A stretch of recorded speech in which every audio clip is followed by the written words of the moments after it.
Ladies and gentlemen, welcome to the Digital Collective. I'm your host, James Hicks from Hicks New Media. And on this show, we focus on the people, the platforms, and the tools that are making positive strides within the technology sector today. My guest today is the one and only Dr. Chris Stone, right? He is the founder of Cast Ahead, where he thrives on enabling driven entrepreneurs, influencers, thought leaders, and enterprises to express their story and elevate their reach. He is a content creator himself, everything from consulting, coaching, podcasting, and being a pioneer in the digital live selling space with his award-winning show, Dealcasters, that he co-hosts with Mr. Jim Fuse. Chris has seen it all in the creative space, with over 2 decades of experience at Sony to standing on the stage at many of the top creator economy conferences. Today, I really want to pick his brain, talk a little bit about how we as creators can leverage this new advent of artificial intelligence. Are there some best practices? Are there some thought patterns? How we can integrate it into our workflow? With that being said, let's go ahead and get into it, y'all.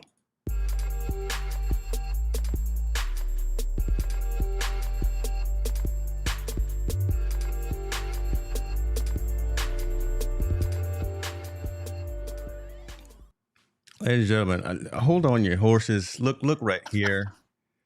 I got Chris Stone in the building, and the color scheme that you got there. You got my hex. Did I give you my hex code 20557B? Because listen, the blue is No, hidden. the artificial intelligence identified it, and it just made the graphics for me. I My didn't have to do goodness, anything. man. It's an easy My button. goodness. You know how that is. You're a bad man. You're a bad man. What's going Listen, on, sir? This we- is man. I've been looking forward to this ever since on. I found the first available slot on there, and I said, "Oh, I get to go before Rob Belasabas today." Okay, Well, cool. I'll say I'll leave I get that to. alone.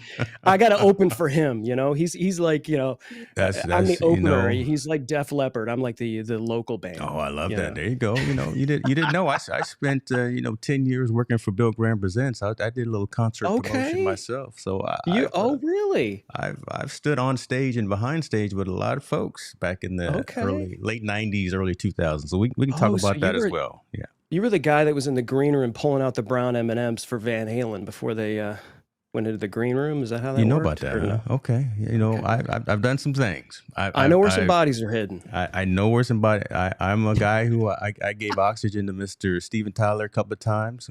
Well, again, Okay. we can pivot and go into that discussion if you want to. Yeah, you know I want to. You know I want It's to. all man. good. It's all good. Listen, let's get focused, man. We are streaming everywhere because this is an important topic. You're an important man, and I really want to be cognizant of your time because I know you got something to do. I know you probably have another show, another stream, something to build, sell, whatever the case may be. But I always like to have folks tell their origin story as well. I gave the 35,000 foot level kind of pitch, so to speak. But could you tell people, my audience, if they don't know who Chris Stone is, if you could tell them who you are?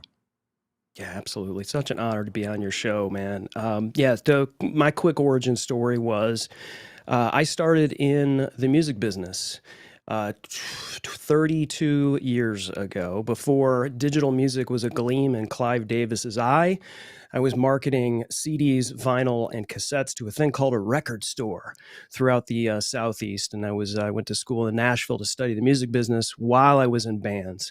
And while I was in bands, I was the bass player.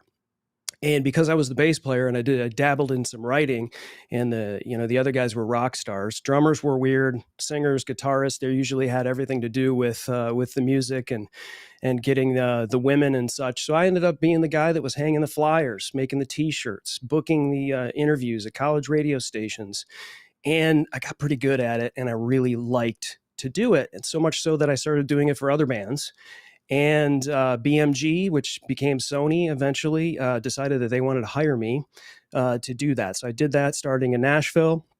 then chopped all my hair off, grew up a little bit, got a big gig with Sony, eventually started doing mobile business when ringtones were a thing before smartphone penetration came about, and then pivoted over to the streaming business, ran the streaming business for Sony Music for a number of years. And knowing the way the music business is, as you know, James, it was doing this, and I knew at some point I had to get to either New York or LA or be a Mm, father and a husband. And I chose the latter and stayed nice. here in Atlanta and developed my own business called Cast Ahead, where we work with driven entrepreneurs like yourself who may not want to know how all the stuff works in the background. But what I love to do is to make other people look and sound their best. So I give them a show. That's what we do. I love it, man. Listen, I appreciate that. And that, like I said, you're a busy man, but you're out there providing value. And I think, with the conversation that we're going to have today, I think it's a great next step and next iteration, right? In terms of how you work with your clients and work with either current and or future clients, because this advent of AI, and I say advent because I think it's new to the consumer industry, but me being in enterprise technology, I've seen this before. I mean, I Oh, saw yeah. this already. So this isn't anything new to folks who are in the enterprise technology field. But now that it's becoming so prominent, again, it's on these TVs, it's on CNBC, it's on ABC and things like that. So you're hearing about it every single day of how it's progressing seemingly fast. Let's talk about it from the content creator perspective. Let's talk about it from an entrepreneur perspective. And I've actually got a poll out there on the YouTube channel asking folks if they're already leveraging AI, if they plan to in the future, or if they're just going to stay away from it. Talk about it from your perspective, from Dealcasters and from Cast Ahead. Are you actually leveraging anything within the AI field? Yes, we've been doing it for years. And I think it's one of those things where if you use it and leverage it for maybe 90% of what you're going to do, take the other 10% and bring it home. And one of Mm, the things that we've used for a number of years, ever since this thing was sort of created, was Lately. It's mm, lately.ai. mm, And that was something where you could just take a huge video and throw it in. And of course, their pitch is, we'll take you to third base. You take it home with your right. human voice, your brand, and what you want to do with it. All of these algorithms are it's just fantastic, right? Everybody, all these shiny objects flying around. There's just like this huge long list. And I know we saw this thing on LinkedIn where you posted it and then Doc threw this other thing in Right. that it was a supposedly top secret link. Well, Well, shockingly, that was not a too top late. I'm gonna secret share thing. it. It's going to be in the Right, description in a minute. But yeah. right. And I think everyone now is so leaning into it because it's gotten so good. And it Yeah. really has. And I think I don't know about you, but the first time I opened up ChatGPT, I had some cautious pessimism. I've seen too many of these things where they slapped an AI sticker on it and you can go down the road and you're like, am I spending more time making this than if I Interesting. just like hammered out something? Yeah. But once I opened up Chat GPT, it was like, okay, for the first time in a long time, this is exciting. This is something that really has an opportunity for us if we utilize it properly Yeah. and we do it in the right context. We don't look at it as an easy button. We don't look at it as just rubber stamping something. We look at content creation as in the world of AI as more of content curation. Let's take these Good things, point. Okay. let's see what these things can do, and let's curate something. Everything you see for Dealcasters came from something else. I didn't sit down and scribble out the headphone logo and the font and the colors and things like that. I was plopping stuff into things like Canva and Adobe and all of these things until I finally kind of like something kind of came out of the ether. And then I said, well, let's put this here. What if we did this? What if we did this? What if you pull in this? And it's Yeah. ever evolving. And we're constantly looking at it. And it's about curating those things. It's hard for me to look at it as I'm some artist or I'm some creator, more of a Yeah. curator than anything.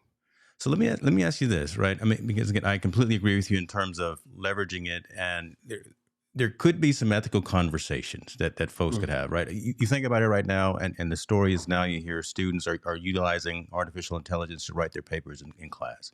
So that's a big no-no. Again, if you're taking advantage of it as opposed to maybe using it for some high level thoughts, for some quick summaries, and then you ad lib and you bring your own perspective into it, from the entrepreneur, from the business owner, from the content creation perspective as well. Have you seen, or do you think some of these technologies, AI technologies, have an ethical issue to where someone could perceive themselves as what they're not? Right? We actually use ChatGPT, we use Perspective.ai, we use some of these other platforms, and we fabricate a new world for Chris Stone. And then when it actually comes to you having to deliver, you're not really that person. Your thoughts on maybe some of the ethical connotations of leveraging a lot of the artificial intelligences out there? I can't really worry if someone else is going to do it. Mm, I think there is always going to be people that are going to do that, James. There really is. And what I can worry about is what I can control, which is how I can utilize this to further what I'm doing. I kind of look at your what you said earlier about kids in the papers. I mean, what about the calculator, right? Remember when everybody was freaking out? I mean, I'm not I'm that old enough to old, use an but I abacus, know, so but I don't want but to date myself, but okay, yeah. when the calculator came out, when a smartphone was in everybody's pocket, Hmm. just because I don't know how to multiply 734 by 18, if I needed to know the answer to that to get to something that I can curate or create, why should I have let that get in the way? Let me pull it up. Let me do the math. Let me pull it. I've used spreadsheets and all of these. What do you think a spreadsheet is?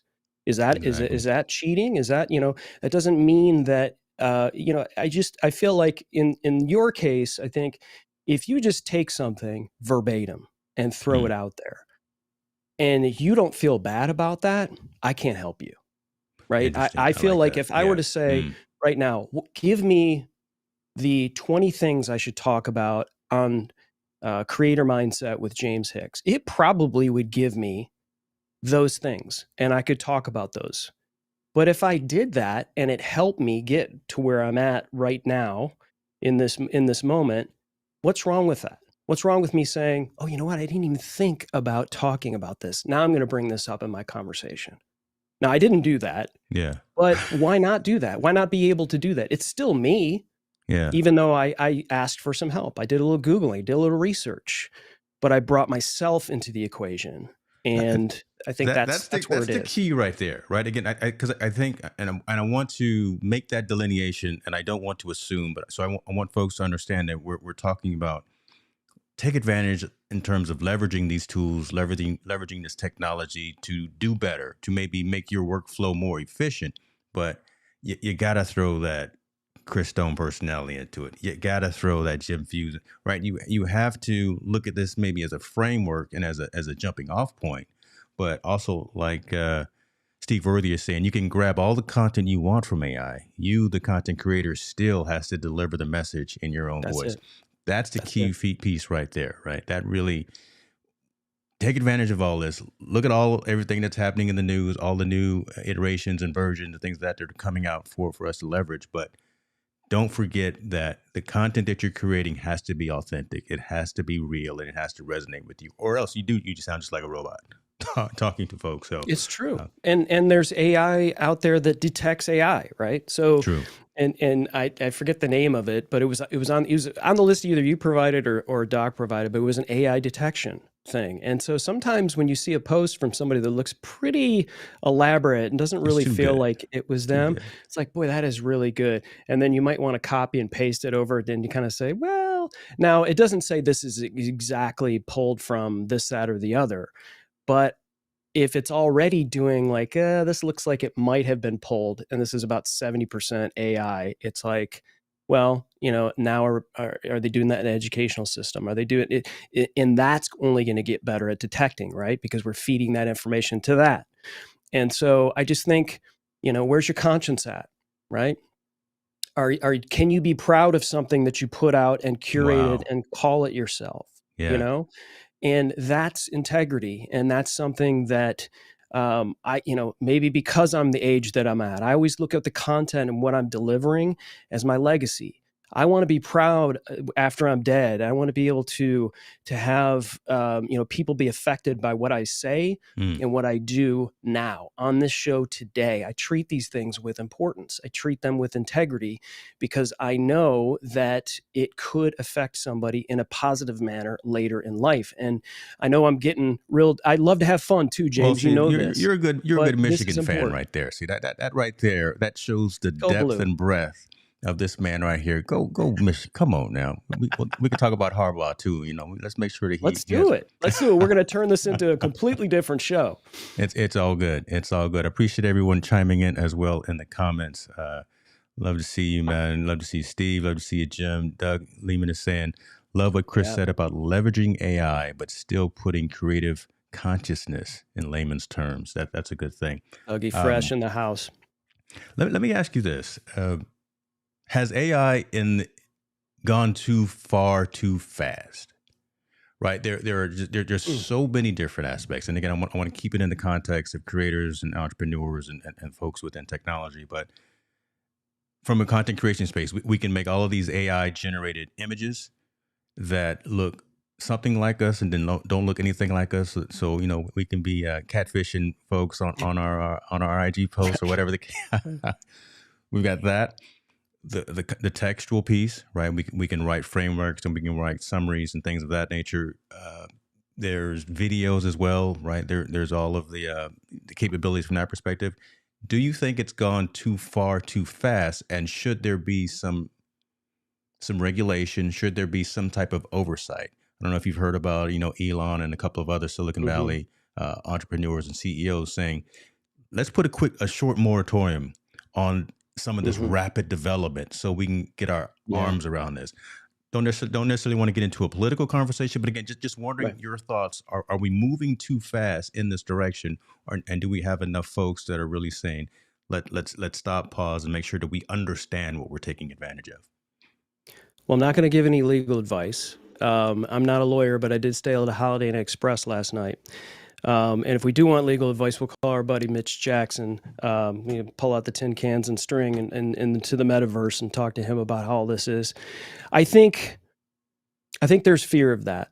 There's no doubt about it. But I don't think we let that fear get a hold of us as content creators, content entrepreneurs. I feel like, again, if you're treating everything with integrity and you're looking at it and saying, you know what, I'm pulling this image from Canva and it gave me a magic presentation and it gave me some things that I probably hadn't even thought of. It helped me. And, then there's nothing wrong with that. But if you're just taking something, I think, and slapping on a t-shirt and making some money from it, I got to say, you might not want to do that until these things start getting sorted out and start falling into line, start going into, start sifting out, and we start to figure out how these things are going to get regulated.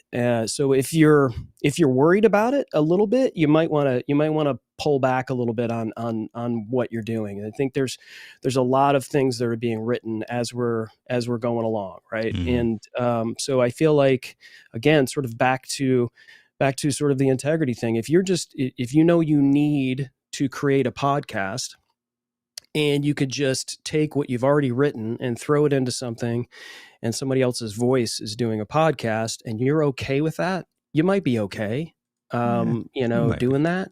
Yeah.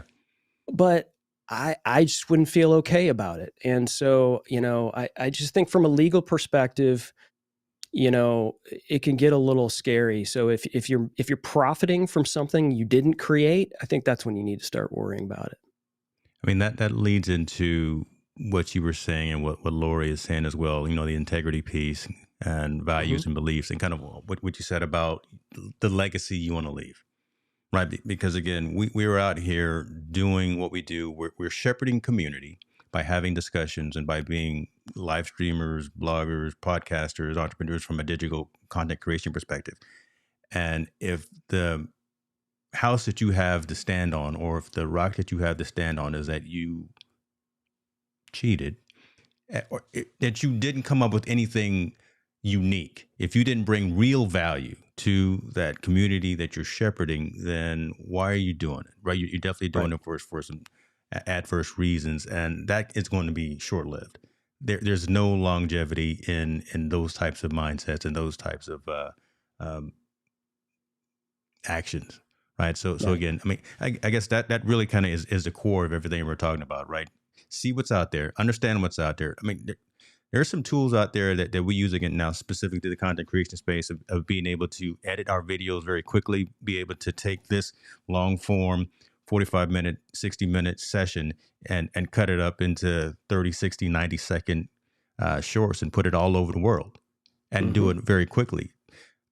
Listen, we were doing that by hand 6 months ago, and that's why all my hair fell out.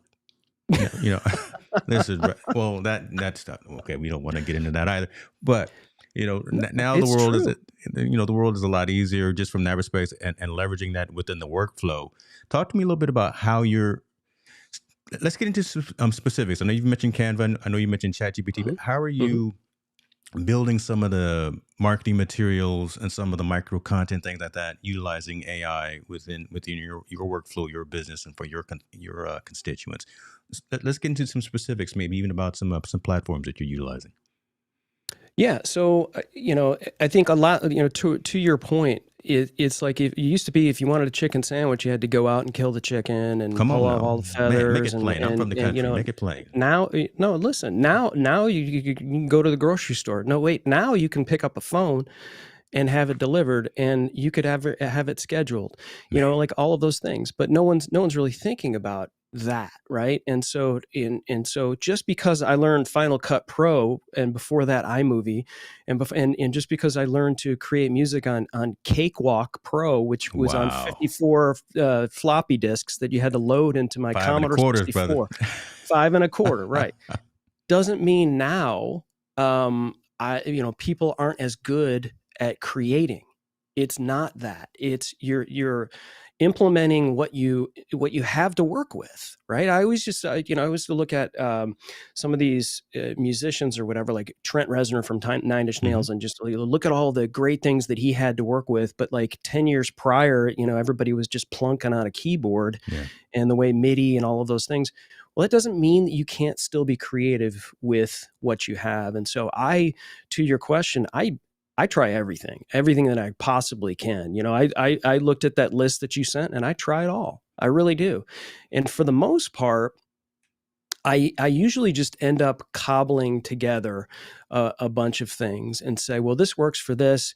What I don't like about this, and then I keep an eye on it, because a lot of times these things get really better. Descript is a perfect example of Yeah. something that Good point. came out, and I at first poo-pooed it. I was like, this is like, the editing sucks. Like it chooses if you double up on a word, it chooses the wrong word, and it doesn't Yeah. sound Remember that. right, and Yeah. the way the audio kind of works. But I kept an eye on it, and I noticed they kept on updating the beta. They kept on up. You remember Ecamm when it first came out, when everybody got grandfathered in on the AppSumo or whatever, and they were the lucky ones to be able to get that Yeah. lifetime thing, right? Yeah. Now we're paying hundreds of dollars for this brilliant software that got better and got better and got better and got better. So I keep my eye on a lot of this stuff, and I cobble together a lot of different things. My favorite one that I love right now, it may not even be on this list right here, James, is called Swell. It's called Okay. Swell.ai. And so obviously I'm in the podcasting industry, and it's fantastic for podcasters, although you can use it for a number of other things. I'm happy to kind of, I've got that up here on my screen as well. Well, I I can know kind of you walk you do. through, I'm sure you're going to do a you know. demo. I just so what I did just now, folks, and again, I'll have this link in the description so you can see futuretools.io, and there are some categories that you can zoom in on, and you can be more specific. So I said podcasting, um, and it lists some of the That's a great resource. Yeah. newer platforms and tools that are out there, and really allows you to go out and try and find and be creative in your creative endeavors, right? Find all of these different platforms. So I'll give you the wheels, man. Well, there's Auphonic right there. So you've got Auphonic up Yeah. there up on the screen. Auphonic is Been something, around for a if you're long not time. Yeah. somebody that's a great audio engineer, and you just you're like, okay, I'm okay with a little echoey sound from the Zoom, or I'm okay with things here and there. If we say or whatever, I don't want to go insane with my editing, but I want that podcast, that audio, to sound commensurate with everything else on Apple Yes. Podcast. It Yes. needs to have what's called LUFS, which is an acronym I don't think I've ever gotten right. It stands for it's basically amplitude inside of your podcast player. So you know how when you listen to podcasts and some of them are way too quiet, and then you Yeah. have to turn them up to listen to them, and then when you hit another one, it's like it blows your face off. Yeah. Well, the LUFs allow you to sort of be commensurate so that you sound at the same level as Joe Rogan Experience, as everyone else on those platforms. And so Auphonic does a number of things from an artificial intelligence perspective, from, pulling out noises, from normalizing the volume between two people. So if James's voice and my voice are not, maybe he's louder because he likes to crank up his volume on his side because he's Well, the host. I got the big bottom going in Right, mine right, right now, right, so I right, got a right. little Yeah, 200 hertz. You kind of like pretty crank much. that up.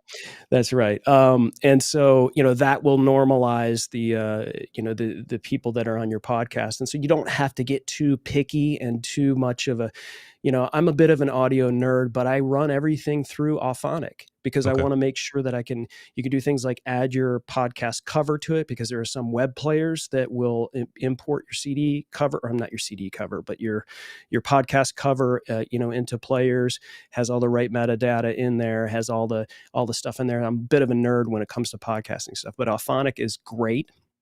And so I use that as well. And then I guess I can Yeah, and screen while you pull share that right up, I here. mean, I guess I will say this to all the folks that are listening and watching, but those intricacies, that attention to detail is critical, right? And it's necessary. Yeah. There's nothing wrong about doing what we do from a creation perspective as a side hustle or as a hobby, but when you really step and you want to rise above the noise, those are the types of conversations with yourself and the product that you're putting out that you want to make sure that you have and that you exemplify. So let me get myself off the screen so Dr. Stone can do Oh, what he you're needs to good. I do. think you could still be there. You Listen, can kick me off my we own want the screen. ratings to stay high. We want the Oh beautiful my people gosh, still on the Lord have screen, right? mercy. So we want the supermodels, in the word of Steve Worthy. We want the supermodels Oh, don't bring still him up up. on the screen. He'll start heckling in the back of the Hey, you room. brought him up earlier, man.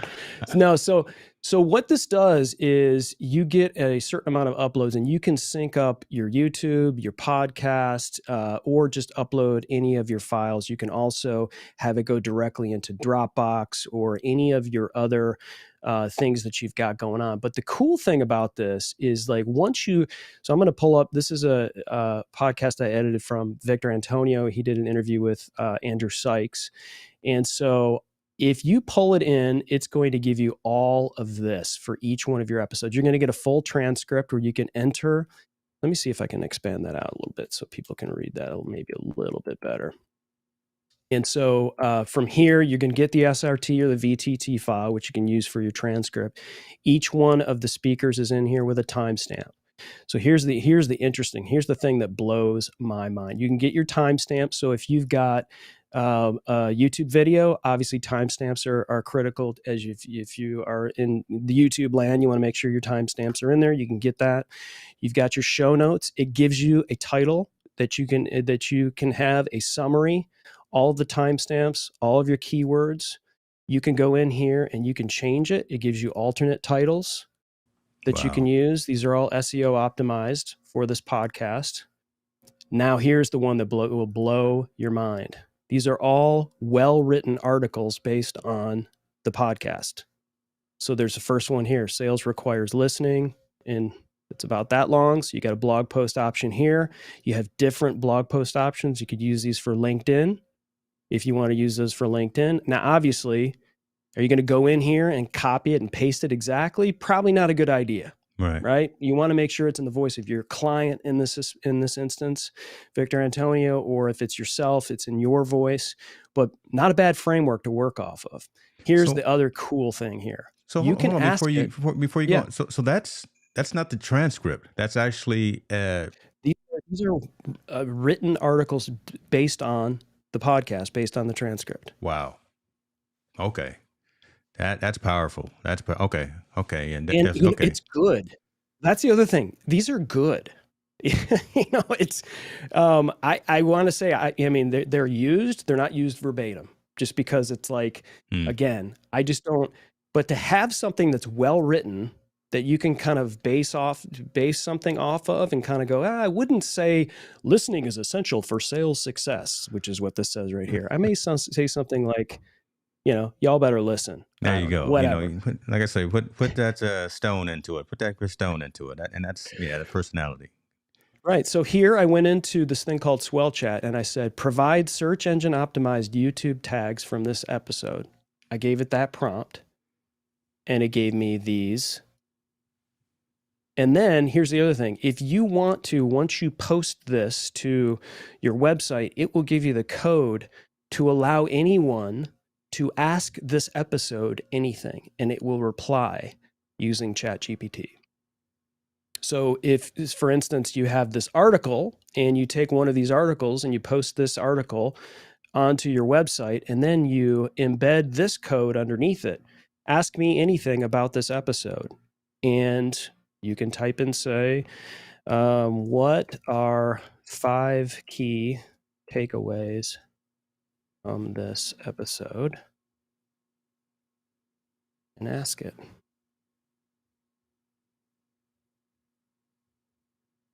Well, it won't answer it. So there we go. It There you doesn't go. always work well.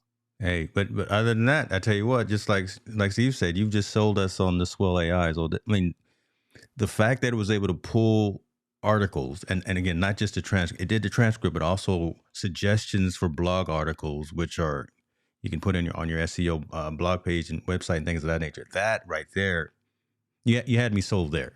All this other stuff is just the extra gravy on top. But It's always the sticking point, I think, James, with podcasters is the SEO and because I was like, why do I need a transcript? Why do I need to write something and they just don't understand the SEO.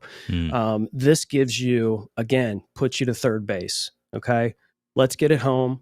You're not gonna do everything for you. You can treat it like an assistant. You just but you got to keep training it, right? And then you've got to use your own voice, and then your mind gets blown like Podcasters Live here. Well, he's is easy, blown. right? He's highly impressionable. He's a good man. That's my neighbor in Alpharetta. I gave him a hard time this morning. He was doing.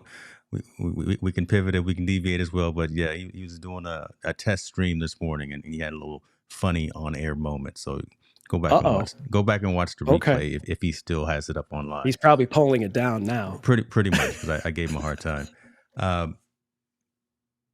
Shortening that time frame, shortening that workflow, leveraging this, and yes. For clarity, you're utilizing this not only for yourself and for Dealcasters and for Gasted, but you're also leveraging this AI technology for some of the clients that actually work and engage with you as well. All of my clients. Okay. Every single one of them. As I have somebody blowing leaves right outside. I was wondering what was going on. The sound guy has all of this, pink noise going behind him. I was like, what is going on? Not supposed to be happening right now, but hey, this is live. What am I going to do? Go out and yell at them like that new beef show on Netflix? You saw my show last night, right? I'm over here disabling right? system audio, and I blow the whole. Yeah, you had me worried about today, dude. You had me real worried. I was like, okay. I'm not touching any buttons. I'm just doing triggers, and I'm doing scenes and overlays. I'm not doing anything else. We're on LinkedIn today, so I got to make sure I at least sit up straight and do it right. So that's the kind of. That's right. Everything else we got a button up and Twitter. So again, you were saying you are leveraging AI technology for clients and for folks who work with you, and we don't have to get into specifics. I'm just wondering again from a business perspective, how can you and how do you maybe price that out, right? The value of the work that you're leveraging some of these tools and technologies for. I mean, are you effectively saying that X, Y, and Z company or customer person, I'm gonna use these tools to do this bit of work for you, and you're charging for that value? I would assume, but I don't want to assume. And let me ask that question. Yes, I'm trying to mute as I'm like trying to give this It's guy all the good, stink eye brother. out here to get I'll, my I'll, ear. I'll throw But some alphonic yes, behind it. I'll throw some Chris behind it there we afterwards. It's go. all There we good. go. Yeah. I see how you brought that around. Yeah. Absolutely. And here's the key. Again, it kind of goes back to the integrity thing. If I'm utilizing Swell like I'm using, Yeah. I tell the client because like listen, it goes. Anybody can do their own show.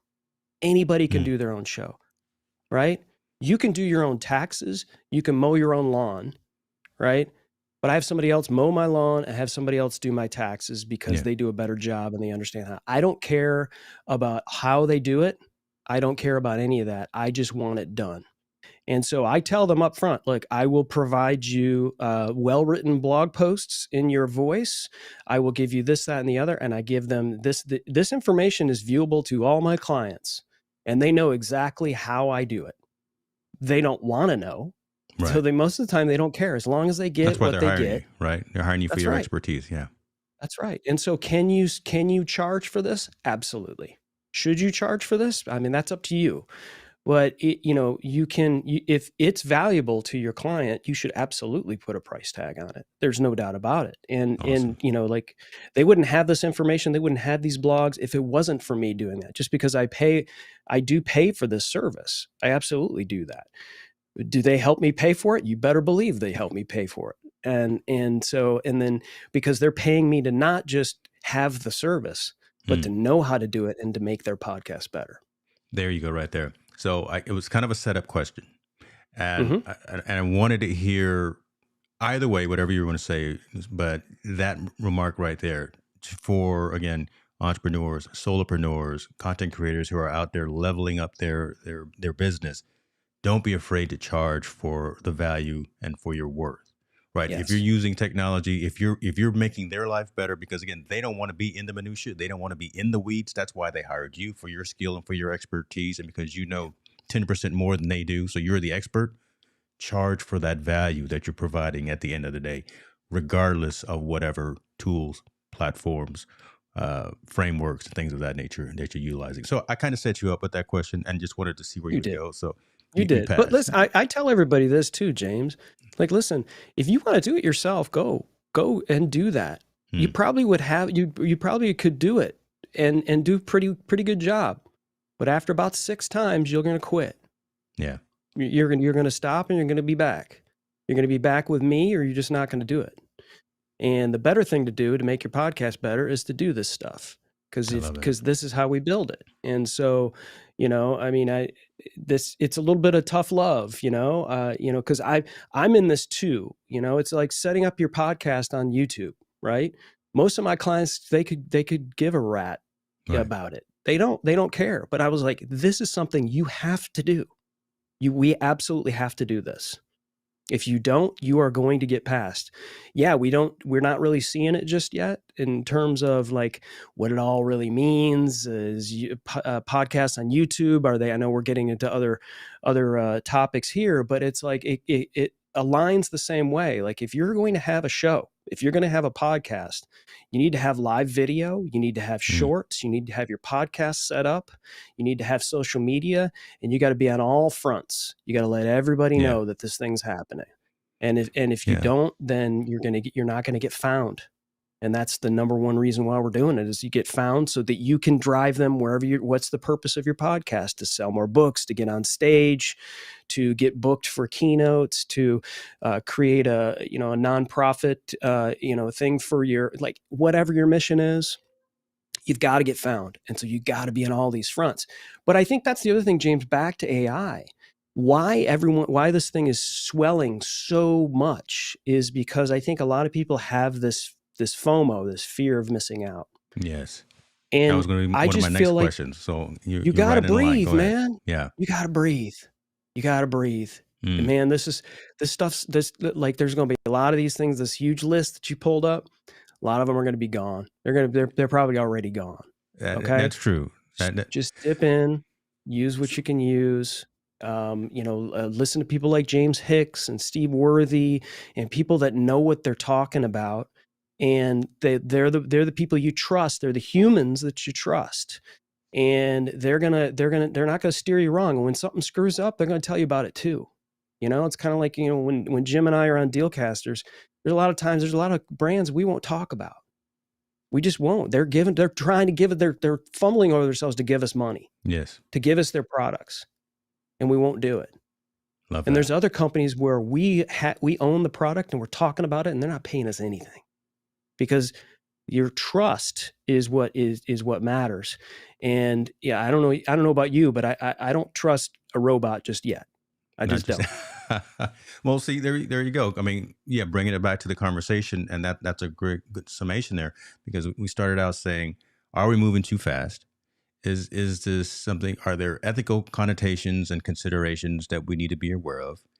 If we, you, Jim, Steve, right, are considered the experts, the technical advisors, subject matter, whatever the case may be, for this technology, not being afraid to charge for it, understanding that, again, we know that 10% more than the others. So we should be trying and evaluating and testing, breaking and trying to fix some of the platforms that are out there right now. We should know what's on these lists and what still is available and what's not available. Because again, these are all startups started in the garage, like a lot of Mm-hmm. other companies. But again, somebody's going to break through. Somebody's going to be the next Swell.ai, the next Descript, the next Headliner, whatever the case may be. And it is our responsibility as again, trailblazers, pioneers, whatever you want to call it, in this industry, to be able to know about that and tell folks that maybe not use this one, think about this one, but oh, definitely take advantage of this piece of technology right here.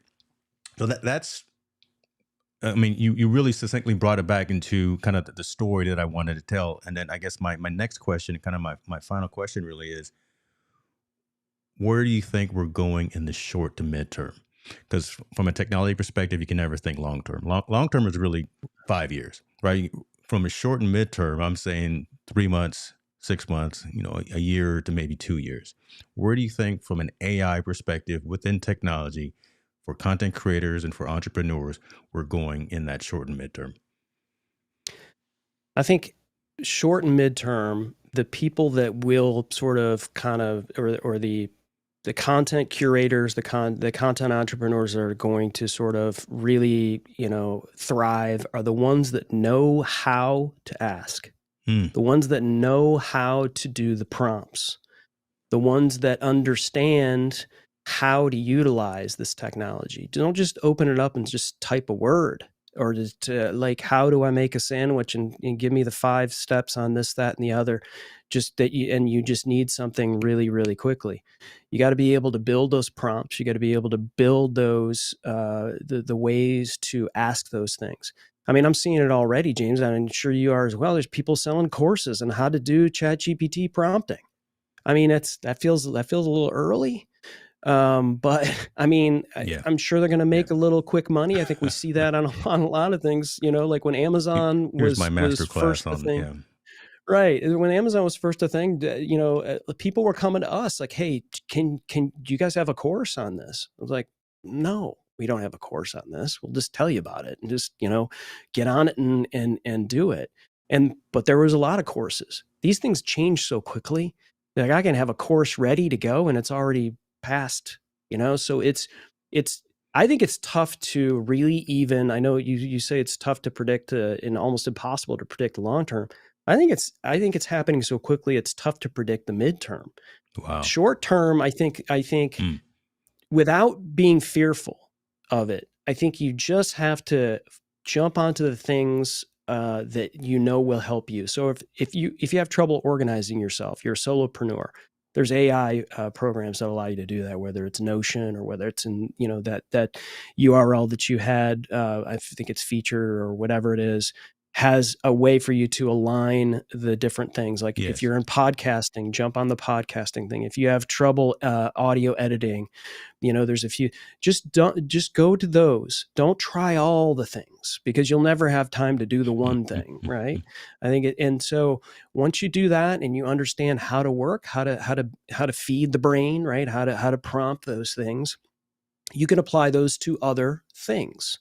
And so it's tough to really even predict. I think it's happening so quickly. And there's just because everything was just it's pretty good.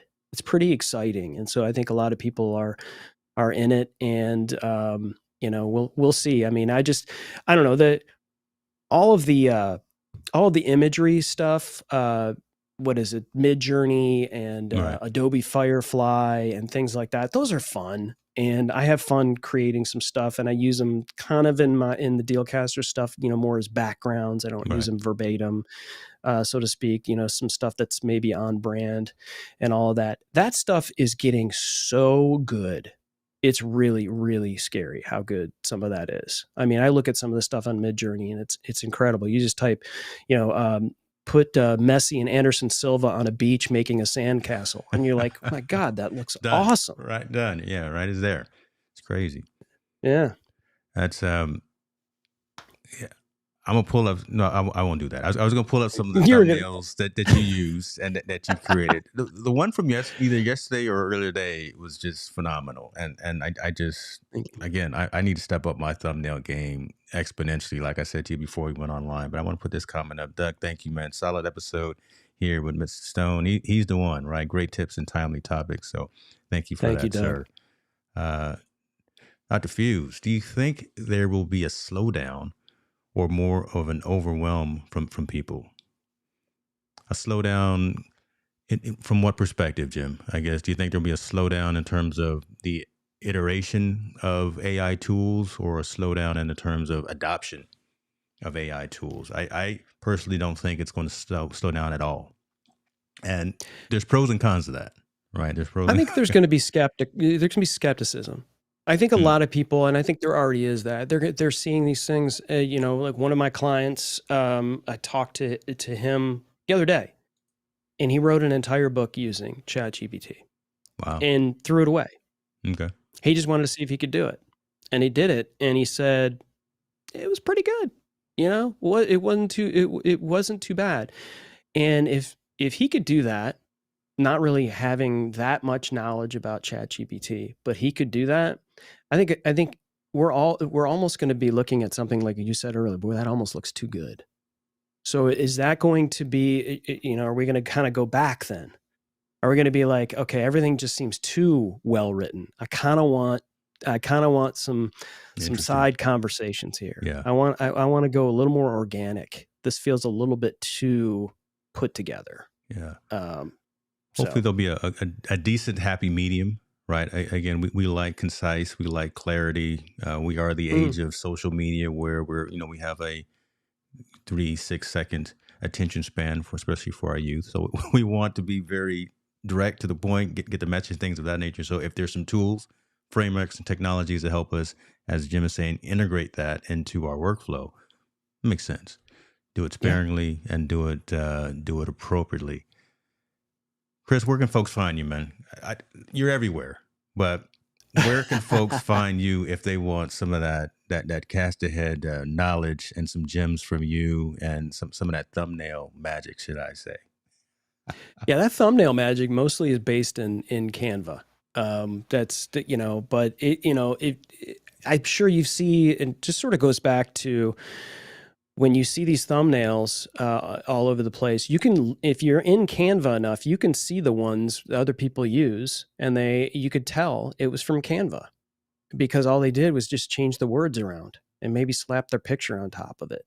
So it just sort of goes back to the AI standpoint, is like, it's one thing that you have this, beautiful graphic that a real artist put together and put in Canva because they work for Canva, but take it and really kind of make it your own. You can't really, you can't make it, maybe as beautiful as a first starter or as it was intended, but you can always change things around. So anyway, to answer your question, you can find me at chrisstone.contact, and it takes you to that spot. So if you want to talk to me about putting together a show, or you want to, I don't know, connect with me on Pinterest, you can do that. But certainly I'm a co-host of Dealcasters with my buddy Jim Fuse, and we go live on Amazon and also do a podcast, and we help people through that mind junk of getting past that fear of the gear and get a show together. We started that show to kind of, we kept on having these conversations with all these people about, hey, what do you use for that, and what pair of headphones do I need? And, you keep on talking to me about sound treatment and how I speak into a microphone, all these things.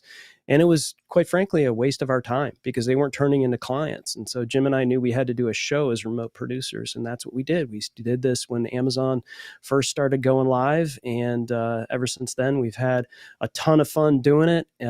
Fully did not expect to make very much money or have much influence, but it turned out to have a little of both. And so we work really hard to evangelize for this platform for other content creators, because we feel like the content overall on the platform could be better, and it certainly is a great way for content entrepreneurs to make a little money while they sleep. I'm looking at all these people that you had on the show, and who do I got to talk to?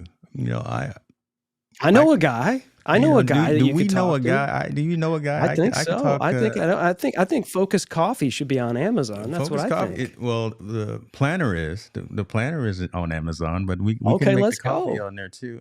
I'm just Let's saying, do it. right? I can talk. Sure, I can talk whatever. Well, I do have a digress. rule. I do have a rule that you can't be better looking than Jim Fuse if you're on the show. So I'm sorry. I'll wear a hat. You're not gonna.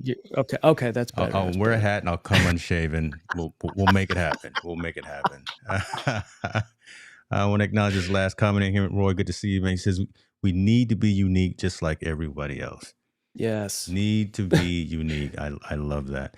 Listen, man, this guy right here, I'm just going to put him on the screen by himself. Chris Stone, ladies and gentlemen. ChrisStone.contact is where you get him. Look at the color scheme. I mean, his office didn't look like that yesterday. All right. Or probably like an hour ago. I think he had, different brand colors, purple. And, I don't see the guitar. I don't see anything. But he is on point for our session today, right now. And I just being on your show, James, I had to do a little nip and tuck back here. I had to carve that out. That's dope. I'm not gonna lie. That right there. That's okay. That right there. I love it, man. Let's see. Jim's asking, "Are we going to podcast move it?" I am. If you're asking me, I'm not going this year. I got 2 kids in college, man. D1 schools. Let me tell you something. Yeah. We're doing okay with the Google checks on the 21st, which is always a good day of the month. But I have to pick and choose. So my next event is not till October, where I'm going to Massachusetts. Going to go hang out with the ECAM team. Oh, nice. Yeah. So I'm gonna go do that. Middle of October, so looking forward to that. That Chris, reminds listen, me. I sorry to interrupt, but No. Jim and I are doing an eCam event called Leap into Live Selling. That's happening the 24th and 25th, I believe. Go to leapintolive.com. Registration is free, and Rocky Nash, Jeff C., Stephanie Garcia, Doc Rock, of course, Katie. There's just, it's an insane amount of people that are going to be doing 2 days, all about showing you how to do live selling, or as Jim and I like to call it, live solving. And that's what we're going to be talking about, and how we utilize eCam to do what we do on Amazon, and how you can utilize all of that stuff. So, boy, I waited to the end to promote that. I should have done that earlier. Yeah, but, we're not. Well, I guess we're sponsored. We're partnered with that kind of thing. I don't have their logo on this one, but I think I'm paying them more than they're paying me, but it's okay. I'll be drinking scotch with Glenn when we go to Massachusetts, so it's all nice. Good. Yeah, nice. It's all good, man. This was where it was at, man. This was a great session. Thank you, man. This I is appreciate awesome. you. Wanted to have you on for a long time, and still want to have other conversations. So I want to say it while we're recording. That. Don't want this to be one and done. Come into the digital collective community and have not just this one-on-one level conversation, but 201, 301 type of getting deeper. Honored. into things of this nature. So, uh, what do you got going on today, man? You going out there and mess with the lawn guy or something to make sure he Yeah, I'm gonna go yell at him. No, okay? no, I'm gonna chop it up. I've got some editing to do. That's a bit overdue. I got some videos, some shorts to chop up. So yeah, I'm There it cranking it is. away on my MacBook. There it is, folks. The life of a content creator, the life of a entrepreneur within this space. He's doing it by hand. He's doing it by mental capacity. He's taking advantage of AI. Use it appropriately, folks. That being said, y'all be good. And we'll see you next time.